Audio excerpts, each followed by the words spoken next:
Hey family, I'm a Rosh TMK. Welcome back to our channel ఫక్కన్ 390. So guys, నేనైతే ఈరోజు మీకు ఏం చెప్పబోతున్నా అంటే గాయస్ మీకైతే ఒక్కొక్కసారి గేమ్లోనైతే కీబోర్డ్ అయితే పనిచేస్తలేదు గైస్. కీబోర్డ్ పనిచేస్తే మౌస్ పనిచేస్తలే, మౌస్ పనిచేస్తే కీబోర్డ్ అయితే పనిచేస్తలేదు గైస్. ఆ ప్రాబ్లంకి అయితే నేనైతే మీకైతే సొల్యూషన్ అయితే ఇచ్చాను గైస్.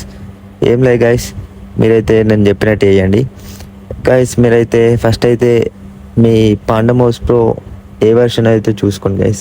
ఓల్డ్ వర్షనా న్యూ వర్షనా అని చూసుకోండి గైస్. మీరైతే ఓల్డ్ వర్షన్ తీసుకున్నట్టయితే ఓల్డ్ వర్షన్లో అయితే కీబోర్డ్ అయితే పనిచేస్తలేదు గైస్.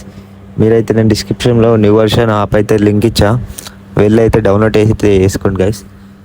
మీరు న్యూ వర్షన్లోనైతే చూసుకుంటే న్యూ వర్షన్లోనైతే అన్నీ పనిచేస్తాయి. నాకు తెలిసి ఏ బగ్ లేదు న్యూ వర్షన్లో. ఓల్డ్ వర్షన్లోనే బగ్స్ ఉన్నాయి గైస్. ఒకవేళ మీకు న్యూ వర్షన్లో కూడా మీరు ఇలా బగ్ వస్తే నేను చెప్పినట్టు చేయండి గైస్. మీకైతే ట్రిక్ అయితే వర్కౌట్ అవుతుంది. ఏం లేదు, ఫస్ట్ ఆఫ్ ఆల్ అయితే మీరైతే చూడండి.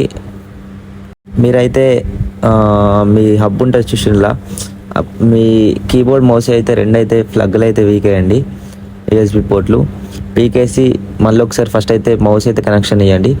కనెక్షన్ ఇచ్చి తర్వాతనైతే ఒక హబ్బు లీవ్ పెట్టి ఇంకొక హబ్బులనైతే కీబోర్డ్ అయితే కనెక్షన్ ఇవ్వండి. మీకైతే ఇప్పుడైతే పనిచేస్తుంది. ఇప్పుడు ఇట్లా పని చేయకపోతే మీరైతే old version Panda Mouse Pro వాడుతున్నట్టే పక్కా పనిచేస్తుంది. ఈ ట్రిక్ అయితే 100% సక్సెస్ అవుతుంది. చూడండి గైస్, పక్కా ఈ ట్రిక్ అయితే వాడండి. ఈ ట్రిక్ అయితే పక్కా పనిచేస్తుంది. ఏం లేదు, మీ హబ్బుల్లోనైతే ఫ్లగ్లు అయితే మార్చేసేయండి కీబోర్డ్ మౌస్కి. అంతే ఫ్రెండ్స్, ఈరోజు వచ్చేసి వీడియో ఇంతే గైస్. మళ్ళీ నెక్స్ట్ వీడియోలో అయితే వెళ్దాం. See you, Tata.